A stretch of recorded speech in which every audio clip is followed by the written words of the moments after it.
आकाश आनंद अपनी शक्तियां कहां से ले रहे हैं? मायावती जी से। चंद्रशेखर कहां से शक्तियां ले रहे हैं? लोगों से।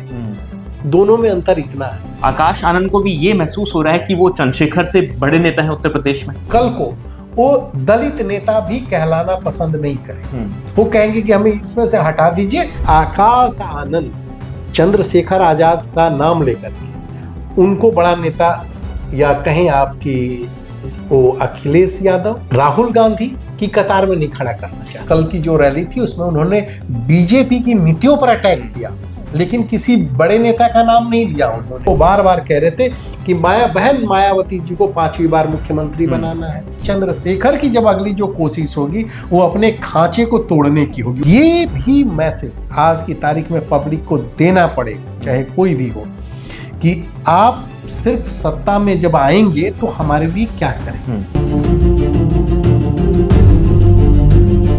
नमस्ते, यूपी टॉक देख रहे हैं आप और मेरा नाम है नरेश कुशियरी। उत्तर प्रदेश में एक वोट बैंक है और उस वोट बैंक के 2 हकदार हैं। दोनों हकदार इस वक्त ग्राउंड पर मेहनत से काम कर रहे हैं, लेकिन एक हकदार काफी युवा है और दूसरा जो है काफी अनुभवी। अब युवा और अनुभवी के बीच में मुकाबला है। मैं बात कर रहा हूं चंद्रशेखर और मायावती के वोट बैंक, दलित वोट बैंक की। और मैं बात इसलिए कर रहा हूं क्योंकि कल आकाश आनंद ने एक बड़ी रैली की। आकाश आनंद ने कांग्रेस पर निशाना साधा, भारतीय जनता पार्टी पर निशाना साधा, इसके अलावा अखिलेश का भी नाम लिया, लेकिन चंद्रशेखर आजाद का नाम नहीं लिया। अब नाम क्यों नहीं लिया, उसके पीछे बीएसपी, मायावती और आकाश आनंद की क्या पॉलिटिक्स है, उस पर बातचीत करेंगे। बातचीत करने के लिए मेरे साथ विजय शंकर सर हैं। बहुत बहुत स्वागत है सर आपका। धन्यवाद। सबके मन में एक ही सवाल है, चंद्रशेखर जो इस वक्त सड़क से लेकर संसद तक जो एक लाइन लाइन है कि सड़क से लेकर संसद तक प्रदर्शन होता है, वो कर रहे हैं। वो दलितों के बीच में भी जाते हैं, परिवारों से मिलते हैं अगर कभी इस प्रकार की अगर कोई इंसिडेंस होता है, और संसद में भी वो प्रमुखता से बात उठाते हैं। तो उनकी बातचीत, उनके बारे में या फिर उनका जिक्र नहीं किया गया आकाश आनंद के द्वारा, और सभी का जिक्र किया। इसके पीछे क्या पॉलिटिक्स आपको समझ आ रही है? नरेश, आपका इस सवाल का जवाब मैं किस तरह से दूं, इसे मुझे लग रहा है इस पर अगर हम चर्चा एक दूसरे तरीके से करें। राजनीति में नेता किसी का नाम लेता है और क्यों नहीं लेता है और उसके क्या मायने होते हैं, इसे समझने के लिए एक मैं पुरानी घटना का जिक्र करता हूँ। दरअसल इसमें किरदारों का हम नाम नहीं लेंगे, लेकिन आज भी वो दोनों किरदार हैं, इस धरती पे हैं। और शुरुआत उसको ऐसे करते हैं कि दोनों पटना में जो छात्र आंदोलन हुआ था 1974 का, 73-74 का, उसी से उभर के निकले थे। एक मुख्यमंत्री की कुर्सी पर पहुंचे, दूसरे मंत्री बने, अभी भी आज की तारीख में वो राज्यपाल हैं। तो हुआ ये कि करीब 10 साल पहले की बात है, तब वो मंत्री थे और दूसरे विपक्ष के नेता थे, बड़े नेता थे। तो उनसे एक बार पूछा गया कि भाई एक बात बताइए, ऐसे ही ऑफ द रिकॉर्ड बातचीत में, कि आप सबके बारे में बात करते हैं लेकिन एक जो दूसरे वाले आपके पुराने सहयोगी रहे हैं उनका कभी नाम नहीं लेते, क्यों? ऐसा क्यों? तो बोले कि अरे नाम ले लेंगे तो बड़ा नेता बन जाएगा ना। तो नेता जो होता है बहुत सोच समझ के नाम लेता है, क्योंकि अटैक इज बेस्ट डिफेंस वाले में जब छोटा नेता बड़े नेता पर अटैक करता है तो जरूरी नहीं कि वो बड़ा जवाब दे। अब मैं आपके सवाल के जवाब की ओर आता हूं। ये तो एक पुरानी कहानी हुई जिसके आधार पे एक जो मतलब ये सच है कि जो दूसरे पक्ष में थे उनका भी ये दर्द था कि फलना जी हमारा नाम नहीं लेते। तो ये स्थिति थी। अगर आज की तारीख में जब आप इसको उत्तर प्रदेश की राजनीति से जोड़ के देखें तो मायावती जी 4 बार की मुख्यमंत्री रही है, मतलब बीएसपी की 4 बार यूपी में सरकार रही है। दलित समुदाय से इकलौती 4 अगर मुख्यमंत्री मिले हैं तो मायावती हैं। अगर यूपी का देखें तो यादव समुदाय से अगर मुख्यमंत्री बनने की बात करेंगे तो अब मुलायम सिंह, अखिलेश यादव, 1-2 और लोग हैं इस तरह से। लेकिन अब सवाल उठता है कि आकाश आनंद जिस तेवर के साथ कल आए और आने वाले टाइम में है, तो उनको लगता है कि हम चौथी बार, 4 बार मुख्यमंत्री रही, 5वीं बार मुख्यमंत्री बनाने के लिए, आपने ध्यान दिया होगा कल उनके स्पीच में तो बार बार कह रहे थे कि बहन मायावती जी को 5वीं बार मुख्यमंत्री बनाना है। और उनकी राजनीतिक जमीन क्या है? जो कोर वोटर जिसको वो दलित है। अब उसी वोट बैंक में जो बड़ी हिस्सेदारी या कहें कि जिस पर दलित वोट बैंक की जो पॉलिटिक्स है उसको एक नया उभार देने की कोशिश चंद्रशेखर कर रहे हैं। मायावती जी के लोकसभा में एक भी सदस्य नहीं आज की तारीख में। और आप देखिए यूपी विधानसभा में एक थे जो अब नहीं रहे, तो शून्य पर। वहीं चंद्रशेखर जो जिनकी भीम आर्मी ने एक तरह से पश्चिमी यूपी में एक बड़ा दलित समुदाय के बीच में अपनी जगह बनाई, उन्होंने आजाद समाज पार्टी कांसीराम नाम से पार्टी बनाई। पिछले लोकसभा चुनाव में जो अभी आपने हाल में बात भी किया था उनके राष्ट्रीय प्रवक्ता से, तो उन्होंने बताया कि किस तरह हम लोग गठबंधन के लिए, सहयोग के लिए जा रहे थे लेकिन कोई तैयार नहीं हुआ। तो वो शख्स लड़ते हुए अकेले निर्दलीय आप कहें कि अपने दम पे चुनाव जीत जाता है, लोकसभा पहुंच जाता है, वो उपचुनाव में भी लड़ता है जी। और खुद को युवाओं के बीच जा भी रहा है जी। और आज की तारीख में वो दावा कर रहा है कि हम 403 सीटों पर लड़ने की स्थिति में हैं। ऐसे में सवाल उठता है जो आपने कहा कि आकाश आनंद चंद्रशेखर आजाद का नाम लेकर के उनको बड़ा नेता या कहें आपकी वो अखिलेश यादव, राहुल गांधी की कतार में नहीं खड़ा करना चाहते। कभी कभार सर ऐसा होता है पॉलिटिक्स में कि चाहे जो नेता हो वो ग्राउंड पर उतरे हो या ना उतरे हो, उन्होंने कोई चुनाव लड़ा हो या लड़वाया हो, शायद नहीं भी होता, लेकिन उनके पीछे पॉलिटिकल लिगेसी रहती है जिसके वजूद के सहारे वो उन्हें ऐसा लगता है कि वो एक बड़े नेता है। क्या आपको ऐसा लगा कि आकाश आनंद को भी ये महसूस हो रहा है कि वो चंद्रशेखर से बड़े नेता हैं उत्तर प्रदेश में? देखिए, आज की तारीख में हर कोई, जब आप किसी एक बड़ी लेगेसी को लेके चलते हैं, तो जो बीएसपी जिस लेगेसी को लेकर चल रही है उत्तर प्रदेश की राजनीति में, उसका एक बड़ा योगदान रहा है। और वहां पे ये अगर आप थोड़ा उसको दूसरे तरीके से घुमा कर देखिए तो आकाश आनंद अपनी शक्तियां कहां से ले रहे हैं? मायावती जी से। चंद्रशेखर कहां से शक्तियां ले रहे हैं? लोगों से। दोनों में अंतर इतना है। तो आज की तारीख में किसी भी चीज के लिए, इवन जो कल आप स्पीच की उनकी तासीर देखेंगे तो उसमें यही लगा कि वो मायावती जी की जो बात है वो लोगों से कह रहे हैं। चंद्रशेखर जो कहते हैं कि मैं दलित समाज की बात कर रहा हूं, मैं अपने समाज की बात कर रहा हूं।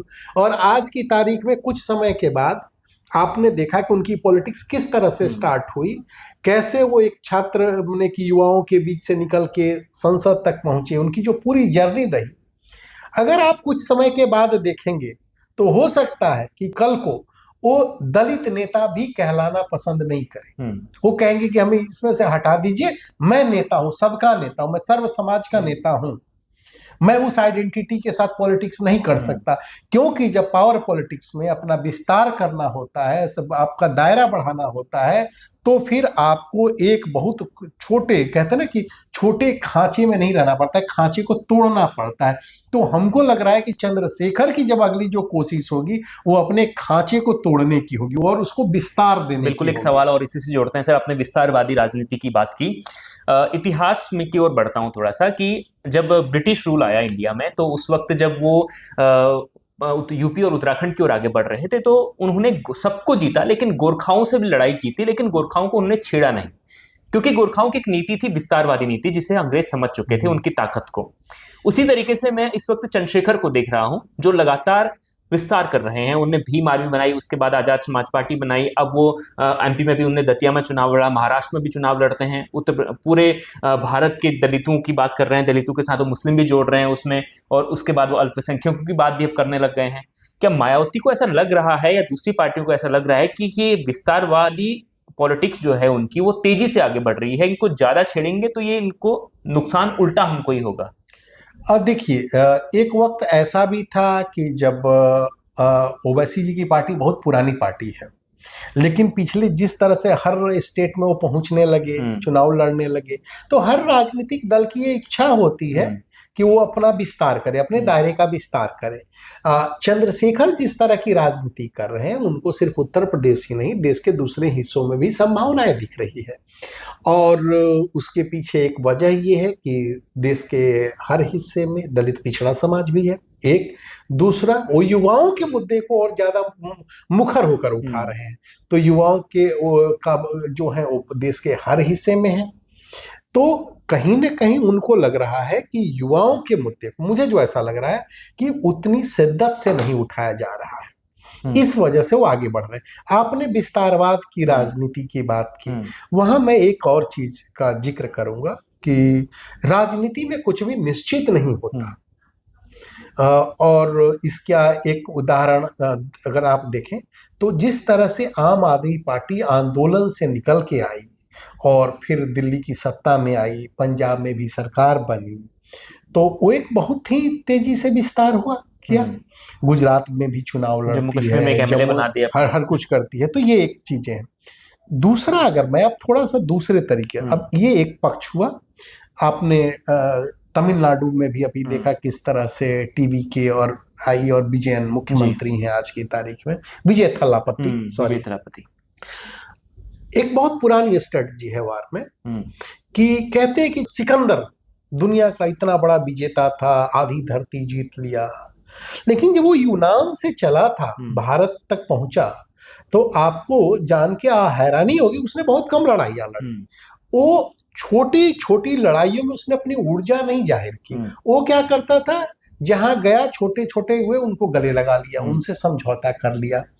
तो ये अब राजनीतिक दलों को देखना है पहला कि उनका मकसद क्या है। चुनाव जीतना है तो कैसे चुनाव जीतना है, किन मुद्दों के सहारे जीतना है, किस पर किस तरह से प्रहार करना है।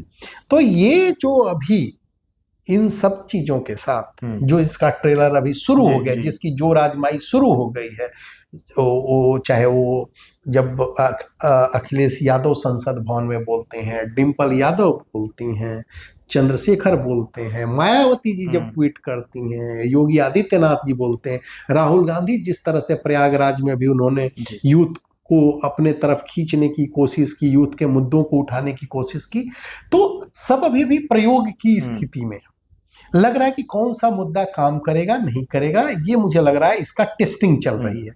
लेकिन ये भी मैसेज आज की तारीख में पब्लिक को देना पड़ेगा, चाहे कोई भी हो, कि आप सिर्फ सत्ता में जब आएंगे तो हमारे लिए क्या करें।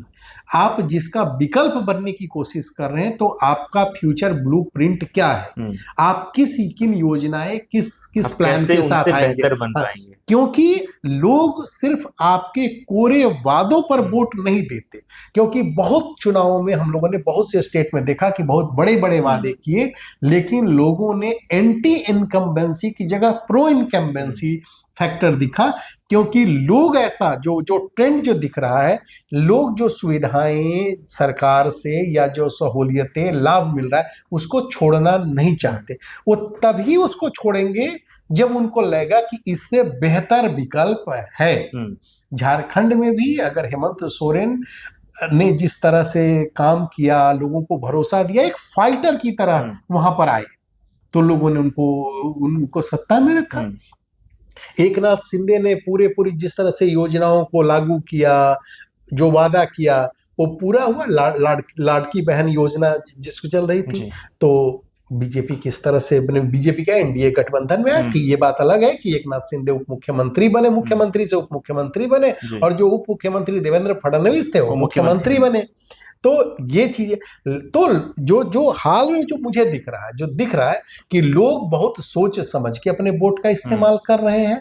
लोग उसी को वोट अपना दे रहे हैं जो लग रहा है कि वो सत्ता में आने के बाद कुछ करेगा। तो सिर्फ वादों के सहारे लोग वोट नहीं दे रहे हैं। तो अभी चंद्रशेखर को भी बहुत काम करने की जरूरत है, आकाश आनंद को भी बहुत काम करने की जरूरत है। कुछ और रैलियों में जब बोलते हैं तो पता चलेगा, आपने देखा होगा, ध्यान दिया होगा कि कल की जो रैली थी उसमें उन्होंने बीजेपी की नीतियों पर अटैक किया, लेकिन किसी बड़े नेता का नाम नहीं लिया उन्होंने। यहाँ तक कि उन्होंने जो एक जो जो जो हाईवे में घोटाले की बात कही, तो उन्होंने वहां भी किसी का नाम नहीं लिया। उन्होंने कहा कि बीजेपी सांसद के भाई, लेकिन कोई नाम नहीं लिया। तो नाम लेने से वो बचते रहे। एक अखिलेश यादव का नाम जहां तक मुझे लग रहा है 5 या 6 बार लिया, राहुल गांधी का 1 बार लिया, चंद्रशेखर का बिल्कुल नाम नहीं लिया, मायावती जी का कई बार नाम लिया। वो उन्होंने कई बार गिनाया कि 4 बार की मुख्यमंत्री, 4 बार की मुख्यमंत्री, 5वीं बार बहन कुमारी कह रहे थे कुमारी बहन मायावती जी को मुख्यमंत्री बनाना है 5वीं बार। तो ये चीजें अभी बने और दिखेंगी, अभी और दिखनी तय है। बिल्कुल। तो देखिए, उत्तर प्रदेश में जैसे मैंने शुरुआत में कहा था कि वोट बैंक एक है और हकदार 2 हो चुके हैं। अब दोनों हकदार कई हो गए, बिल्कुल 2 की जगह हम कहें कई प्रमुखता से 2 हकदार इस वक्त नजर आ रहे हैं वोट बैंक में। तो अब इन सब के बीच में जनता, यानी जो दलित वोट बैंक है, वो किसे पसंद करता है, ये सबसे बड़ा प्रश्न चिन्ह है। और आने वाले वक्त में जब चुनाव जैसे से नजदीक आएंगे तो वैसे वैसे ये थोड़ा थोड़ा जो रुझान है वो पता लगने लगेगा कि दलित वो वोट बैंक है जो वो किसकी ओर जाएगा। क्या वो फिर से मायावती के पास जाएगा या फिर वो चंद्रशेखर को एक नया मुकाम हासिल करने में मदद करेगा। लगातार हम आपके बीच में यूपी की जो पॉलिटिक्स की खबरें हैं वो लेकर आ रहे हैं, विश्लेषण आपके बीच में ला रहे हैं। आपको हमारा शो कैसा लगता है कमेंट कर जरूर बताएं। और आपके इलाके में किसका माहौल है, क्या वहां पर बीएसपी माहौल बना रही है या फिर चंद्रशेखर की हवा है, कमेंट कर जरूर बताएं। और देखते रहें News 24 उत्तर प्रदेश।